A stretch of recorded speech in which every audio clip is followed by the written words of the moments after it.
दोस्तों, अगर आप आइल्स राइटिंग टास्क 1 के अंदर परेशान हैं स्पेशली प्रोसेस डायग्राम में, तो ये वीडियो आपके लिए, आपने इसको एंड तक ज़रूर देखना है।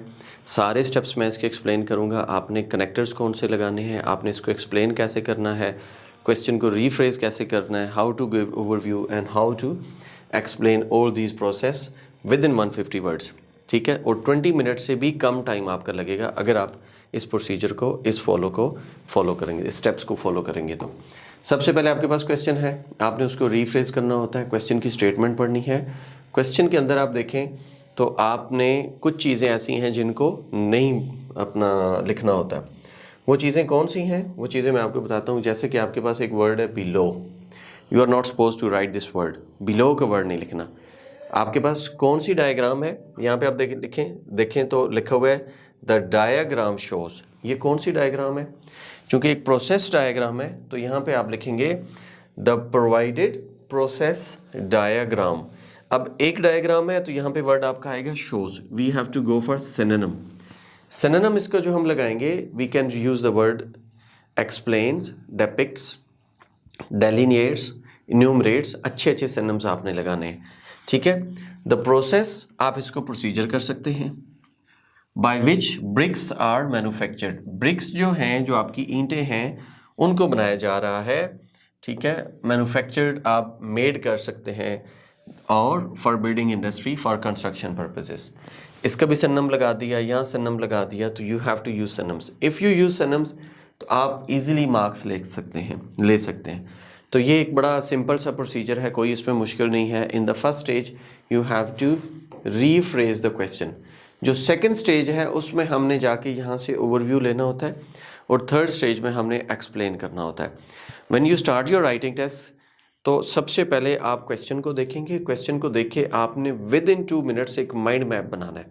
उस माइंड मैप को आपने फिर फॉलो करना है। अगर माइंड मैप नहीं बनाएंगे आप गलती करेंगे।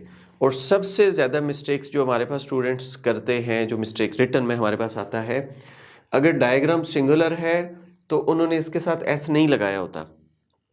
डायग्राम प्लोरल्स हैं तो वो कहते हैं जी यहाँ 2 डायग्राम्स हैं तो यहाँ एस लगा देना है। बड़ा सिंपल सा रूल है in your writing, in your simple present tense. When the subject is singular we have to put S over here. ठीक है, विद वर्ब एस या एस हम लगाते हैं। And when the subject is plural, ये वाला part, तो हम एस या एस नहीं लगाते। सबसे ज़्यादा ये मिस्टेक्स आती हैं। दूसरी मिस्टेक जो स्टूडेंट्स करते हैं, आपने नहीं करनी वो मिस्टेक, ये बिलो वाली है। ये बिलो वाली मिस्टेक करते हैं, आपने बिलो का वर्ड नहीं लिखना। Why when you are writing on your answer sheet, तो in answer sheet there is no need to write like make a diagram. वो बनानी भी नहीं होती, आप बनाएंगे तो वो फजूल है। वो स्कूल कॉलेज लाइफ का दौर है जहाँ पे आप लोग ये बनाते थे। उसके बाद सिनोनिम्स इनके लिखने हैं, एज इट इज़ नहीं लिखना। आप जब सिनोनिम्स लिखते हैं तो आपको लेक्सिकल रिसोर्सेज के, आपको वोकैबुलरी के मार्क्स मिलते हैं। आप एज इट इज़ फॉलो कर देंगे, लिख देंगे, आपको मार्क्स कोई नहीं मिलने वाले, याद रखिएगा। ये 2-3 स्टेप्स आपने फॉलो करने हैं। उसके बाद हम मूव करते हैं इसके ओवरव्यू की तरफ। ओवरव्यू में देखें तो आप मुझे बताएंगे कि इसके टोटल कितने स्टेप्स हैं। ठीक है, टोटल इसके कितने स्टेप्स हैं ये आपने मुझे बताने हैं। यहाँ से देखें तो कितने स्टेप्स हैं। जैसे कि आपके पास पहला स्टेप डिगर, second, third, fourth, fifth, sixth and seventh. अब टोटल 7 स्टेप्स हो गए। आपने जो ओवरव्यू बनाना है, overall comma brick manufacturing process, ये वाला जो आपका प्रोसेस है, which manufacturing process comprises how many steps? 7 steps. शाबाश, 7 स्टेप्स। अब बिगिनिंग कहाँ से हो रही है? From the digger. एंडिंग कहाँ हो रही है? With the delivery. बस ये आपका ओवरव्यू कंप्लीट हो गया। बड़ा सिंपल सा है, कोई मुश्किल नहीं है। सिंपली ये बताना है आसान भाषा के अंदर कि आप जो मैन्युफैक्चरिंग प्रोसेस ले रहे हैं ब्रिक्स का, 7 स्टेप्स पे शामिल है। पहला स्टेप उसका डिगर है, आखिरी स्टेप उसका डिलीवरी है। That's it. अब हम इसकी इंग्लिश बना लेते हैं। इंग्लिश कैसे बनाएंगे? Brick manufacture overall comma brick manufacturing process comprises 7 steps. ठीक है, starting from digging the clay with the digger, ending with delivery in the market for construction purposes. Simple, खत्म। कोई इसमें रॉकेट साइंस नहीं है। After that you have to go for explanation. जब explanation की तरफ हमने जाना है, एक चीज़ याद रखिएगा, we have to write connectors. Students connectors नहीं लिखते। आपने एक सेंटेंस इसका लिखा, एक इसका लिखा, एक इसका लिखा, जहाँ जहाँ आपके पास ये चीज़ आ रही है, एरो आ रहा है, वहाँ वहाँ you have to write connectors. हर जगह पे आप अपना कनेक्टर लगाएंगे। ये मैं मार्क इसलिए कर रहा हूँ कि आपको पता हो कि मैंने कनेक्टर्स कहाँ लगाने हैं। If you won't be writing connectors, like connectors क्या है? First of all, after that, in the following stage, in the next step, subsequently, in the second last stage, finally. तो ये वर्ड्स आपने लगाने हैं। ये वर्ड्स लगाएंगे तो आपको पता है आपको राइटिंग के अंदर जो मार्क्स मिलते हैं वो किस बेस पे मिलते हैं। आपके पास होता है टास्क अचीवमेंट, आपके पास होता है CC cohesion and coherence, lexical resources and grammatical range and accuracy. ये वाला जो पार्ट है इसके मार्क्स मैं आपको बता रहा हूँ। If you will B missing, आपको मार्क्स नहीं मिलने, आप अपना नुकसान करेंगे। स्टार्ट करते हैं यहाँ से। इसको देखें तो जो सबसे पहले है, आपने जो सेंटेंस बनाना है, ब्रिक मैन्युफैक्चरिंग प्रोसेस, या as we can see in the picture, आप ये भी लिख सकते हैं, brick manufacturing process starts with the digger, that is digging the clay. ठीक है, आफ्टर दैट, यहां पे आपने आफ्टर दैट कर दिया या इन द फॉलोइंग स्टेज कर दिया, this clay is put on metal grid. अब मेटल ग्रिड क्या है? हमारे यहाँ इसको छाड़ना कहते हैं, आप, मुझे नहीं पता अपनी भाषा में क्या कहते हैं इसको। अच्छा, मेटल ग्रिड किया। अब ये यहाँ से फिल्टर हो रहा है, ये ऊपर से जो बड़े बड़े इसके ब्लॉक्स थे, दैट इज बीइंग फिल्टर, और ये नीचे रोलर पे आ रहा है, दिस इज रोलर। अब जब इस रोलर पे आएगा तो हम क्या करेंगे, इस रोलर से इसको मूव ऑन करेंगे, और then we have to put sand and water. Sand plus water, दो आपने इसमें इंग्रेडिएंट्स डाले, और ये आ गया। आगे से इसके दो स्टेप्स हैं। यहाँ पे आप वर्ड यूज कर सकते हैं आइदर और। आइदर दिस मटीरियल मिक्सचर, ठीक है, this mixed material with sand and water, sand water and clay, ये तीन चीज़ें आपने बनाई। ठीक है, either it is pass through wire cutter, यहाँ से जाएगा तो वो मैकेनिकली उस टाइम के बाद 2 सेकंड बाद, 4 सेकंड बाद, 6 सेकंड बाद वायर कटर से उसको कट कर दिया जाएगा, एक इंच सेपरेट। सेकंड आया वायर कटर से सेपरेट, थर्ड आया सेपरेट, फोर्थ आया सेपरेट, ये इस तरीके से सेपरेट होते रहेंगे। या फिर आपके पास जो दूसरा प्रोसेस है वो मैनुअली है। ठीक है, इसको मोल्ड कहते हैं, जिसको सांचा कहते हैं आप लोग, दैट इज़ अ मोल्ड।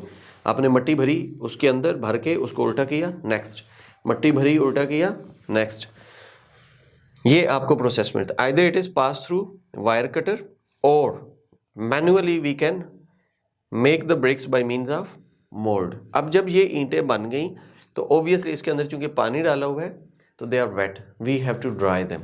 जब ड्राई करना है तो उसको गोरों के यहाँ इसको ड्राइंग ओवन में रखा जाता है, हमारे यहाँ इसको धूप पे रखा जाता है। आपने इसको ड्राइंग ओवन में रखना है for minimum 24 hours and maximum 48 hours, 1 से 2 दिन ये यहाँ पे रहेगा।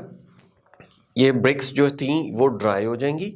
ड्राई होने के बाद we have to put them, जिनको कहते हैं जी ईंटें पकाना, इसको जो भी एक बनता है, एक प्रोसीजर है, we have to give them high temperature. Initially उसको मॉडरेट टेम्परेचर मिलेगा, यहाँ पे देखें इट्स अ मॉडरेट टेम्परेचर, फिर यहाँ पे उसको हाई टेम्परेचर मिलता है।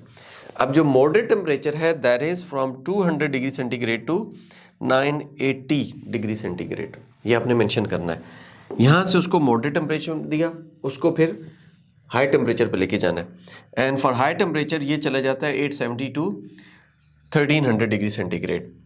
ये जो जगह है इसको कहा जाता है KILN, इट्स अ किल्न। यहाँ पे ईंटें रखेंगे, then we have to move these bricks in the next stage, and next stage is called cooling chamber. अगर डायरेक्ट हम इन ब्रिक्स को इतने हाई टेम्परेचर से बाहर लेकर आएंगे तो क्या होगा, वो टेढ़ी हो जाएंगी, अपनी शेप चेंज कर देंगी, क्योंकि बाहर का टेम्परेचर नॉर्मल है, 20 है, 30 है, 40 है, और उधर से जनाब 1300 का टेम्परेचर है, तो ये नुकसान होता है फिर। Then with the passage of time हम इसको कूलिंग चैम्बर में रखेंगे फॉर 48 टू 72 आवर्स।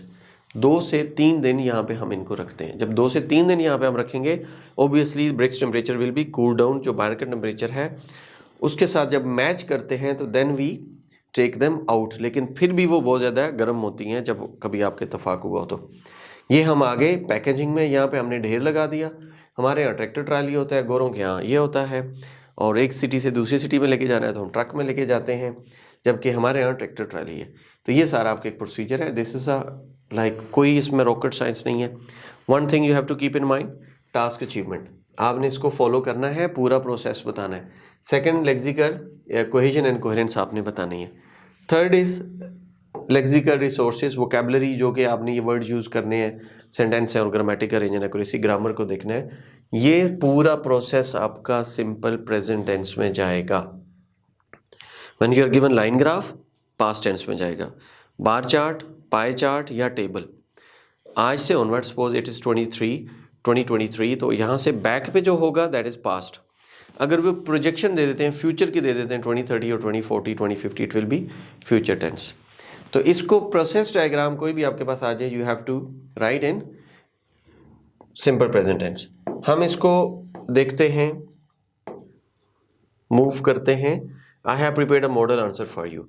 इस मॉडल आंसर को आप लोगों ने लाजमी जो है प्रिपेयर करना है, देखना है, गौर से वीडियो को पॉज करके, ताकि अच्छे तरीके से आपको समझ आ जाए, and then you will be writing in your ऐसे।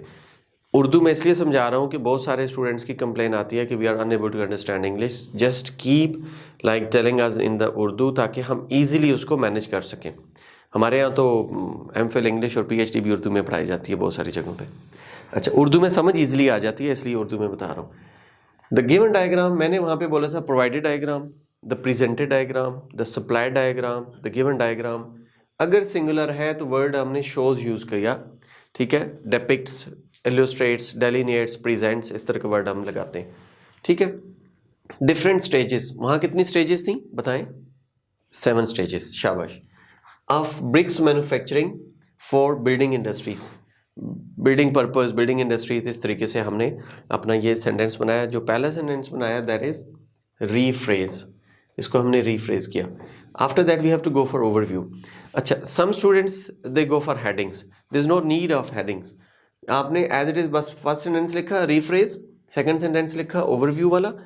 For overview you have to write at the beginning overall. Overview का कोई हेडिंग नहीं देना, ओवरऑल।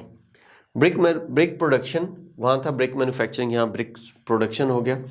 इन्वॉल्व्स कितनी स्टेजेस मैंने बताई थी? 7 stages.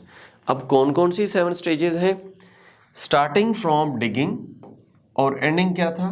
With delivery. Starting from digging stages and ending at the delivery stage. Total 7 stages थी, पहली डिगिंग थी, आखिरी डिलीवरी थी। अब हमने जाना एक्सप्लेनेशन की तरफ। जब एक्सप्लेनेशन की बात करें, as is given in the graph, ठीक है, as we can see in the graph in the picture, आपने बताया the first step of brick manufacturing is digging the clay with the large digger. सबसे पहला हमने एक सेंटेंस बना दिया लार्ज डिगर के साथ। This clay is then filtered and processed. Filtered नीचे आ रही है, प्रोसेस वो आगे रोलर पे जा रही है। Processed in the roller machine and then mixed with the sand and water. उसके बाद हमने सैंड एंड वाटर ड्रॉप किया था और फिर हम आगे गए थे मोल्ड की तरफ। अब जो थर्ड स्टेज आ गई, in the first stage, after that या in the third stage, the mixture is either kept. ये जो मिक्सचर था हमारे पास, आइदर का वर्ड यहाँ पे यूज किया, either kept in a mould या फिर और cut in a wire cutter. Manually जाएंगे तो मोल्ड, दूसरे तरीके से जाएंगे तो वायर कटर। ये आपके पास 2 ऑप्शंस थे। फिर क्या हुआ? To make the raw shape of the brick. Raw shape कह लें आप उसको, जो हम कंपोजिंग करते हैं तो हम ड्राफ्ट कहते हैं, फर्स्ट ड्राफ्ट, ये आपने काम कर दिया फर्स्ट ड्राफ्ट वाला। इसके बाद हमने इसको क्या करना है, जब ब्रिक्स बना ली तो हमने इन द नेक्स्ट स्टेप क्या करना है? नेक्स्ट स्टेप के अंदर those fresh bricks are then kept in a drying oven. Drying oven में हमने उनको कितने अरसे के लिए रखा था? For 24 to 48 hours. ये आपने मिनिमम 24 एंड मैक्सिमम 48 आवर्स वहाँ पे रख लिया। Several dozen if not hundreds of the bricks at a time. बहुत सारी हम रखते हैं, बहुत ज़्यादा नहीं रखते ताकि वो ईजिली ड्राई हो सके। अब जो ड्राइड ब्रिक्स हैं they are transfer to a so called kiln. जिस जगह पे हम भेज रहे हैं उसका नाम हमने किरण रखा हुआ था, KILN, ठीक है। Another type of high temperature oven, ये हाई टेम्परेचर ओवन है। पहले जो था ओवन जिसमें हमने रखा वो लो टेम्परेचर था जस्ट ड्राई के लिए। अब हम उनको हाई टेम्परेचर पे पीक पे लेके जा रहे हैं, हम उनको नीचे कूलिंग चैम्बर में भी लेकर आएंगे। अब जो पहले वाला है दैट इज़ 200 to 1300, जबकि जो सेकंड वाला है, अच्छा ये एक ही जगह बता दी है कि 200 से लेके 1300 तक हमने इनको लेके जाना है। This process is followed by cooling down the finished bricks for 48 to 72 hours in a cooling chamber. 200 से हम 800, फिर 800 से 1300, फिर उनको कूलिंग चैम्बर में लेकर आए, डाउन किया। अब क्या हुआ, once the bricks have cool down, जब हमने बना ली, ठीक है, और जब वो हार्ड हो गई, अपनी शेप में आ गई, they are going to be packaged and delivered in the industry और फॉर द मैन्युफैक्चरिंग प्रोसेस, जहाँ भी उन्होंने उनको लेके जाना है, बिल्डिंग साइट के ऊपर, बिल्डिंग पर्पस के ऊपर, बिल्डिंग उनके जो भी एक सीन है जहाँ पे बनाना है हमने, यहाँ तक। ये था आपका जी प्रोसेस डायग्राम। उम्मीद है आपको अच्छे तरीके से समझ आया होगा। पूरी मैं कोशिश करता हूँ कि आपको आसान लैंग्वेज में समझाऊँ, अच्छे तरीके से समझाऊँ, ताकि आप इनको अच्छे तरीके से क्लियर कर सकें, आप लिख सकें, अपना स्कोर हासिल कर सकें, ठीक है। अगर फिर भी आपको नहीं समझ आता तो आप हमारे कॉन्टैक्ट नंबर पे कॉन्टैक्ट कर सकते हैं। You can write in the comment section. For regular online classes you can join us at Yashal English house. उसके लिए आपको हमारा नंबर गिवन है, उसके ऊपर आप कॉन्टैक्ट कर सकते हैं। Thank you so much, take care, अल्लाह हाफिज़।